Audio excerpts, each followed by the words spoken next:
Bueno, y con Nico tenemos el gran placer de recibirlo a Beto Brandoni.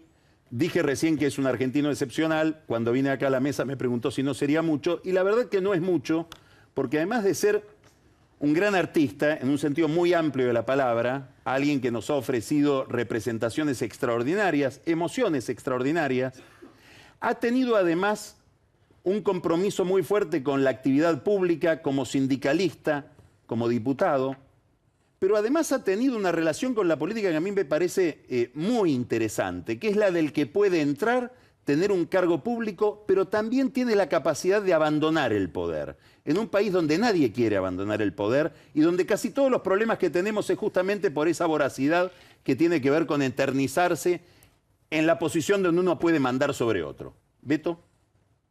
Hola. ¿Bien? Gracias por la invitación. Buenas noches. Sí, bien, bien. Vos querías decir algo que no te dejé decir cuando estábamos hablando afuera porque quería que los dijeras acá sobre este estudio. Así que contanos porque no sabemos de qué se trata. Tengo un recuerdo muy impactante. En este mismo estudio que frecuenté desde mis años mozos, tuvo lugar la primera transmisión en vivo con la presencia de las Madres de Plaza de Mayo. Creo que era Diana Arias la que dirigía el programa, un programa documental.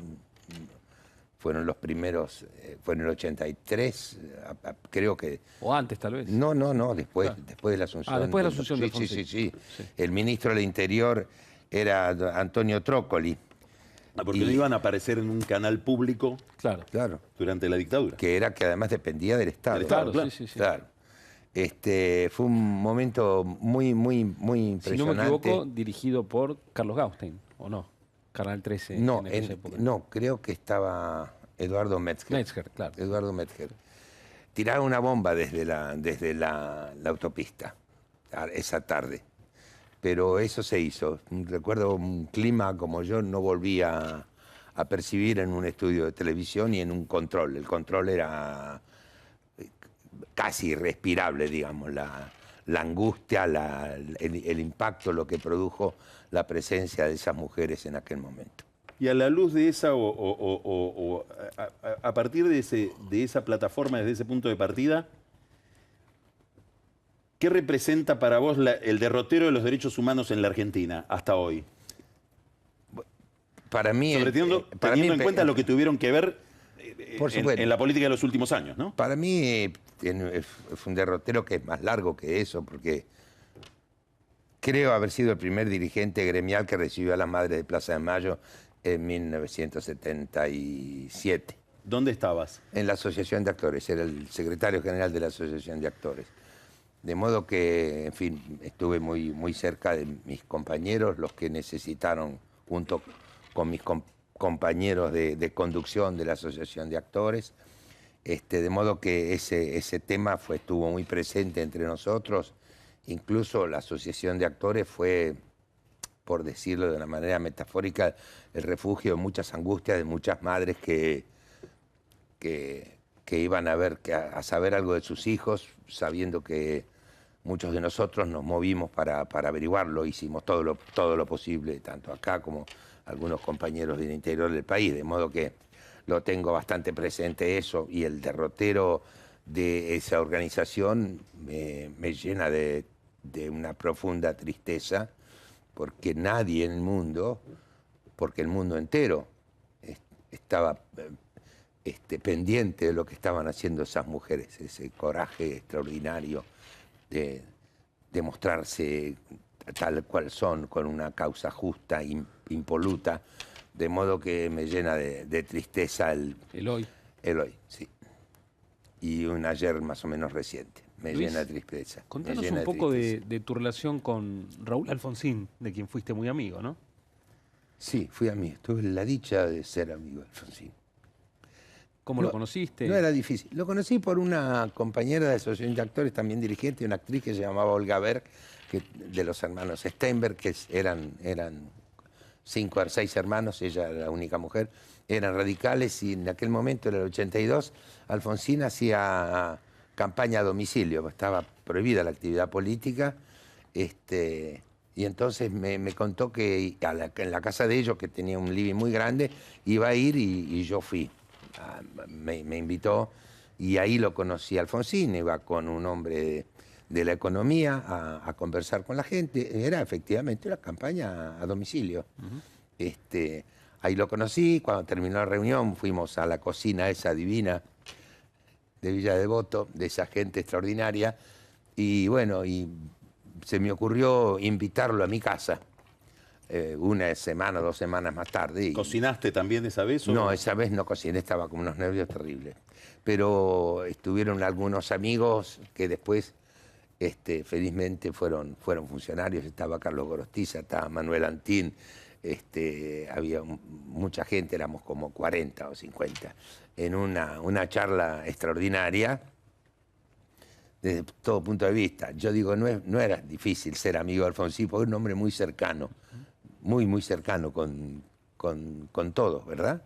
Ese sí que tenía 1 millón de amigos. Pero digo, recuerdo esa cena, imagínate un hombre del olfato político de Alfonsín, entró a esa casa y ya sabía, nos sacó la ficha a todos. Y por supuesto hizo una exposición, etcétera, y de pronto las mujeres dijeron, ¿qué piensa usted de la ley de divorcio? Y este hombre, con esa sencillez y ese coraje que siempre tuvo, dijo, yo no estoy de acuerdo con el divorcio. Para aquel clima que le rajaron las uñas las chicas. Dijo, pero es una necesidad social. Yo creo que hay que atenderlo, pero digamos, yo no estoy de acuerdo con el divorcio. 2 o 3 días después me encontré en una oficina de las tantas que tuvo de prestado. Me dijo, yo no lo voy a poner en la plataforma, ¿eh? El Partido Comunista tampoco. Los únicos que lo van a poner en la plataforma, como de costumbre, es el Partido Demócrata Progresista de Santa Fe, que desde los años 20 pone en la plataforma que iban a votar la ley de divorcio. De modo, digamos, una anécdota de las tantas que he tenido, ahora, que lo mostraban tal como era. Esta anécdota me da para llevarte a un tema general que tiene que ver con tu actividad como político y tiene que ver con tu actividad como artista, que tiene que ver con la relación con la verdad, entre la política y la verdad. Vos decís acá que él dijo algo inconveniente en medio de una campaña. Sí, pero sabiendo que decía la verdad. Él jugó con eso. ¿Y cómo ves esa relación? Vos que te has dedicado durante tu vida a la ficción, además. Sí, pero es posible. El tema esto de la ficción es relativo. A ver, ¿por qué? Porque uno no miente. Uno tiene un oficio. Uno ejerce un oficio. Uno es el instrumento de sí mismo. El instrumento que toca es uno, pero no es una trampa. En la actuación. No, es la actuación. Porque además la gente, vamos a poner el caso del teatro, va a que nosotros le contemos una historia. Ajá. Y si yo me pongo una gorra y digo que soy el capitán de un submarino, la gente me lo cree, de modo que a partir de ahí no estoy mintiendo. Ellos creen, como los niños, en los personajes de la ficción. De modo que una cosa es la representación, el oficio del actor, y otra cosa es decir la verdad. Y Alfonsín dijo la verdad siempre. Habría que recordar ahora, cuando en los discursos de campaña dio 2 vueltas al país entera, hablaba de los niveles de responsabilidad que iba a juzgar a las juntas militares con toda claridad. De modo que eso me parece que fue su arma política más poderosa. Así fue su desilusión con algunos amigos y otros que están publicando. Y el afecto y el cariño y el respeto que se ganó de sus amigos y de sus opositores. La verdad que me quedó muy grabado en la tumba de él cuando lo llevamos a la Chacarita, que Cafiero dijo, no se crean que es de los radicales, Raúl Alfonsín es de todos nosotros. Creo que es una frase muy dichosa de él, ¿no? ¿Cómo ves el gobierno actual a partir de tus experiencias con Alfonsín, con el radicalismo, en el Congreso, como político? ¿Qué nivel de lejanía o de cercanía tenés con lo que está pasando con yo, Cambiemos? En lo personal, yo me siento partícipe de este gobierno. ¿Sentís que es tu gobierno? Sí. ¿Por qué? Porque mi partido está en este gobierno. A mí me preguntaron muchos periodistas, ¿usted qué diría Alfonsín? ¿Lo votaría a Macri? Dije, si tuvo algo que ver con este arreglo, seguro que sí. Digo, ¿por qué no me preguntaron ustedes en el 97? ¿No le parece raro que Alfonsín vote a los peronistas? Ahora, nadie me lo preguntó. Más allá de tu pertenencia partidaria, ¿qué valores le reconoces a este gobierno? La vocación democrática. La vocación democrática. Esto es así. Y nosotros de alguna manera podemos ser garantes de eso y además estamos bastante involucrados. Digo, tener 447 intendentes en el país me parece suficiente como para sentirnos los radicales, que seguimos quejándonos y seguimos llorando, perteneciente, parte importante de no solo del triunfo electoral, sino de lo que se está haciendo. Yo tengo esperanzas con todas las dificultades por las que está atravesando el país, que las entiendo, me son clarísimas. Lo que se está sabiendo de lo que fueron estos 12 años, yo tengo la sensación de que con este gobierno, no sé en qué tiempo, pero que vamos a poder dar vuelta a la página de la historia. Por empezar, va a terminar el mandato un gobierno que no es peronista. Gran novedad. Importantísimo. Ni te cuento si se reelige. Yo no hablemos, yo no me quiero adelantar tanto. Juan Carlos Torres dice que el gran desafío de la Argentina es que un peronismo no se reelija y que un no peronismo se reelija. Que ahí resolvimos el problema. No sé. No, pero en eso yo soy bastante cuidadoso porque me parece que nos comemos los tiempos. Nosotros empezamos a hablar de las elecciones del 17 en febrero, muchachos, nos estamos apurando mucho. Sí. Me parece que no se puede comer el tiempo, porque entonces ya dice, bueno, entonces llamen a las elecciones a ver cuáles son los resultados. Creo que las dificultades son muchas, que se está haciendo mucho. Yo creo que han cambiado cosas muy importantes. Digo, hoy el Parlamento es un Parlamento. Hoy se habla en el Parlamento, se escuchan, se modifican las cosas. Es un gobierno que no tiene, a diferencia de Alfonsín, que tuvo siempre minoría en el Senado, este gobierno tiene minoría en las dos cámaras y está sacando de manera que hay una tarea política que hay que ponderar. Y además una actitud de un sector importante de la oposición que me parece que está colaborando con esto de dar vuelta a la página, de ser un país razonable, democrático, donde no tengamos miedo de decir lo que pensemos, lo que pensamos. Me parece que por ahí anda. ¿Y cómo lo ves a Macri como político y como líder? Macri no me parece que sea un líder carismático, que es a lo que estamos acostumbrados los argentinos, ¿no? Porque el caudillismo sigue funcionando. Me parece que es un hombre razonable. Yo personalmente no le he tenido demasiada consideración. Me pareció una audacia que se presentara como candidato a jefe de gobierno. Perdió una, la ganó la segunda vez que se presentó. Y después empecé a pensar que no era por sorteo. Digo, que había algo más, alguna convicción. Él estaba en condiciones, siempre hay que tenerlo en cuenta eso, de vivir de renta el resto de su vida, ¿no? Y no meterse en... No quisiera estar en sus zapatos. Y me parece que es un hombre razonable, que está hablando con sinceridad, que no nos grita, no nos agrede, no nos falta el respeto, a nadie le falta el respeto. Y un gabinete importante, con gente muy, muy seria.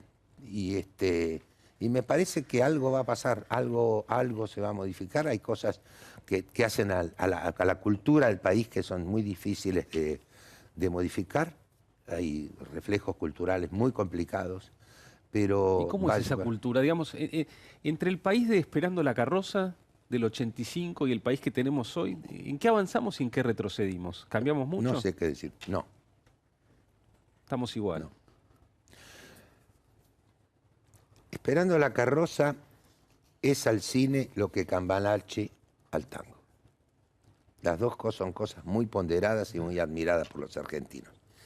La verdad que ambas cosas nos muestran un país catastrófico, desastroso. Digo, Esperando la Carroza, que es un fenómeno único, creo, en la historia del cine argentino, porque se estrenó hace 31 años. Y estamos hablando de eso. Y sigue viva, sigue viva. Y es un acto de canallas.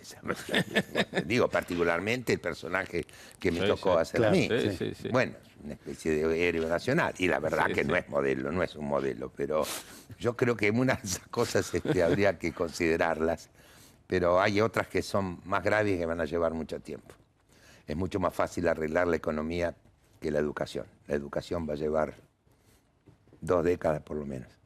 Beto, muchísimas gracias. Gracias por la invitación. Muchas gracias. Volvemos enseguida con Nico y la discusión. ¿Hay que abrir la economía? Ya volvemos.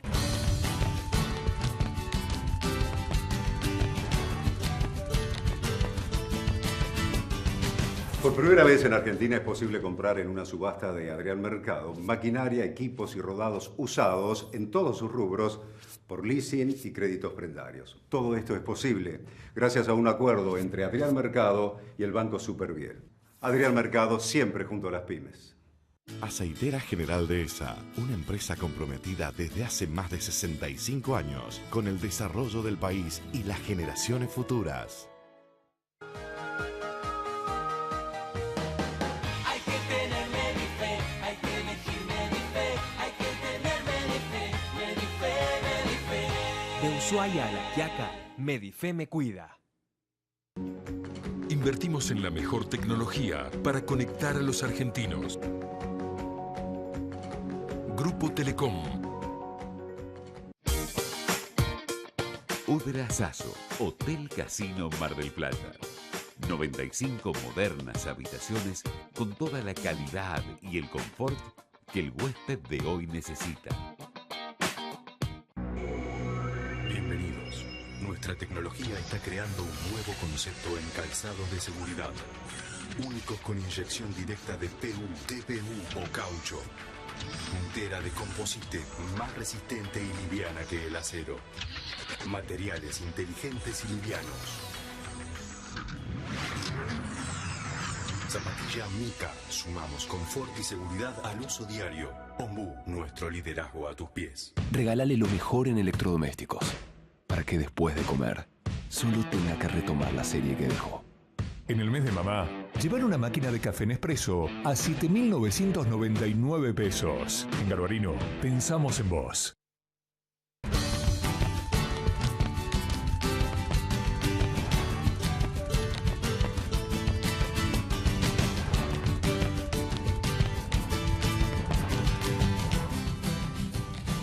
Nicolás Dujovne. Acá estamos. Acá estamos. Bueno, Y bueno, la pregunta maldita. bueno, es una pregunta que tiene muchas maneras de ser respondida, ¿no? Porque si hay que abrir o no hay que abrir, la respuesta es sí. La pregunta es cómo, ¿no? La Argentina viene, en términos de apertura, de parecerse mucho más a Norcorea que un país normal, ¿no? Acordate cómo funcionaba el esquema para importar y exportar bajo el kirchnerismo. Para importar, todas las importaciones necesitaban una autorización del secretario Moreno, que te la daba un agente 7, agente 11 o agente 14, anónimo, voraz, todas las importaciones. Luego, una vez obtenido el permiso, había que ir a mendigarle divisas al Banco Central. Entonces había que saltar una doble valla. Y después teníamos los aranceles que tiene la Argentina, que son altos. Entonces era un salto de vallas realmente muy, muy complicado. Para los exportadores ocurrían cosas no tan graves, pero similares, porque un exportador en la Argentina estaba sujeto a un impuesto adicional al de las exportaciones, al de los, por ejemplo, los exportadores agrícolas que tenían impuestos a la exportación del 30 y pico %, para la soja, del 20 y pico para el trigo y el maíz. Además tenían que pedir permiso para exportar y además luego recibían pesos a un tipo de cambio 30% depreciado respecto del mercado cambiario en el cual realmente podían dolarizar sus ventas al exterior. Entonces, bajo ese esquema, entre el año 2011 y el año 2015, la Argentina derrumbó su comercio exterior. Lo derrumbó. ¿Qué Las quiere exportaciones, decir lo derrumbó? Bueno, ¿de cuánto estamos hablando? Las exportaciones en la Argentina pasaron de 85.000 millones de dólares a 58.000, y si hubieran seguido creciendo... Con precios extraordinarios. Bueno, no. En ese mismo periodo, a partir de 2013, los precios de los commodities bajan. Pero si las exportaciones hubieran crecido al 5% anual, hoy tendríamos 102.000 millones de dólares de exportaciones y tenemos menos de 60.000. En las importaciones también hubo una caída fenomenal que llevó a que la Argentina hoy sea uno de los países cuyas importaciones de bienes de consumo sean de las 5 más bajas del mundo. Importamos 1% del PBI en importaciones de bienes de consumo. Ahora, yo creo que vos estás diciendo todo esto sin advertir que hay mucha gente que aplaudía emocionada, se le llenaban los ojos de lágrimas cuando Cristina decía no vamos a importar un solo clavo. Es decir, como que hay un sentido común que indica que es un ideal no tener que depender de otro en nada y producir todo. Claro, como una especie de ideal de de potencia, de Claro. que eso es el progreso. Claro. ¿Por qué no? ¿Por qué no? Porque los países que no se abren al mundo son muy poco eficientes. Los países que no pueden alocar sus recursos de acuerdo a los precios relativos y a las competitividades relativas respecto al resto del mundo, no logran progresar, porque si uno produce las cosas en las cuales no es competitivo, nunca va a poder tener niveles de productividad que generen bienestar para la sociedad. Y en definitiva, los países han progresado especializando en las cosas que son más productivos. Eso le permite tener más poder de compra para importar cosas donde el resto del mundo es productivo.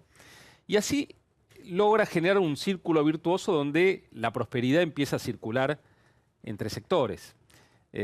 Entonces, si la Argentina fuera más abierta, sin duda que hubiera tenido un boom muy grande en el sector agrícola, que después se hubiera ido expandiendo a otros sectores como la minería, Así empezaron países como Australia y Canadá, y luego terminaron desarrollando industrias muy competitivas de punta simplemente porque fueron generando prosperidad en toda la sociedad, empleos de calidad, muy buena educación.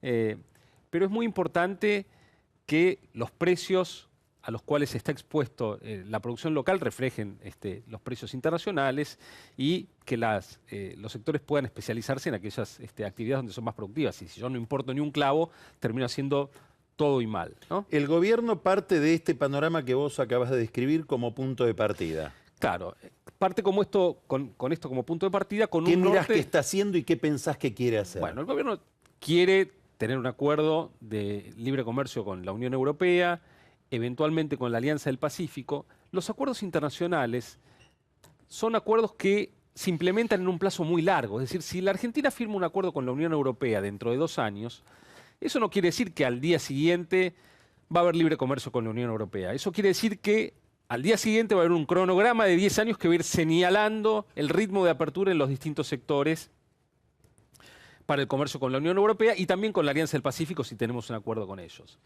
Siempre con Brasil al lado. Siempre con Brasil al lado si nos mantenemos en el marco del Mercosur. Por lo menos eso es lo que dice Macri. Así siempre es. con Brasil. Así es.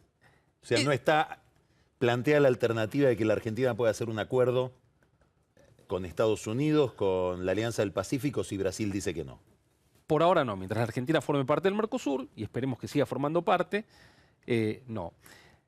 Los acuerdos internacionales lo que proveen es un marco mucho más estable para el comercio exterior, para planificar a largo plazo, porque es más difícil romperlos. Si la Argentina no hubiera tenido el Mercosur, durante el kirchnerismo, la economía hubiera sido muchísimo más cerrada. Pero teniendo el Mercosur, al menos tuvimos que respetar algunas de las normas que nos imponía ese mercado que tenemos con Brasil, Uruguay y Paraguay. Entonces, entre el norte de la apertura, con acuerdos comerciales que den la señal de que eso se va a respetar, en el medio hay una transición con muchos sectores que no son competitivos con el resto del mundo. Hoy la Argentina salió del régimen de las de Jay, donde había que pedir permiso para importar todo, a un esquema donde solamente 15% de las posiciones arancelarias tienen un régimen de licencias no automáticas. Esos sectores son textil, calzado, juguetes, algo de autopartes, metalmecánica, algo de electrodomésticos. En esos sectores, la Argentina paga precios que son entre 90 y 150% más altos que en el resto del mundo. Es decir, en que duplican o multiplican por 2,5 veces los precios del resto del mundo, porque al haber licencias no automáticas, bueno, hay una ganancia que pueden hacer los que obtienen las licencias, y eso separa mucho. ¿Sectores cuáles son? Bueno, textiles, calzado, juguete, autopartes, algunas autopartes, algo de electrodomésticos, algunos insumos que también tienen productores locales también.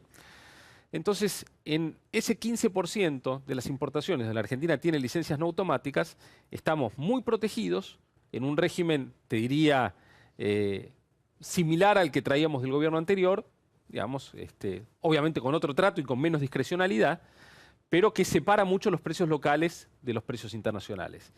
Entonces, la pregunta es cómo administrar esa transición, porque, digamos, mientras tengamos esos sobreprecios, la sociedad argentina está pagando bueno, está Te hago transfiriendo... una última pregunta rápida. ¿El gobierno tiene una posición frente a esto o varias posiciones? ¿Hay un debate dentro del gobierno o hay una idea más o menos homogénea? Yo creo que tiene una posición, que la posición es, tenemos muy claro el norte de la apertura, como queremos abrir la economía tenemos que ganar elecciones, como tenemos que ganar elecciones tenemos que cuidar el empleo. En estos sectores hay 300.000 puestos de trabajo, 200.000 en blanco, 100.000 en negro, que tenemos que protegerlos para que esto vaya muy de a poco, y en ese contexto, bueno, los consumidores tendrán que seguir esperando, pagando precios más caros en estos sectores. Todavía por varios años. Si gana las elecciones el año que viene, esto cambia o se acelera? Yo creo que si el gobierno gana las elecciones el año que viene, va a dar una señal ya muy clara de cómo se va a abrir, ¿no? De que estas licencias no automáticas va a ir indicando cómo se van eliminando en el tiempo, y si en un plazo de 10 años los sectores no se reconvierten, bueno, será el momento ya de abrirlos, ¿no? Pero, digamos, lo que va a dar los acuerdos de libre comercio que se firmen entre 2017 y 2018 va a dar la trayectoria para la apertura. Vamos ahora, después de esta explicación tan interesante, a un corte muy breve y enseguida recibimos a Pancho Olivera y un tema, María Eugenia Vidal y la discusión sobre el aborto, con la figura del Papa Francisco como telón de fondo. Ya volvemos.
Para los que más saben de perros.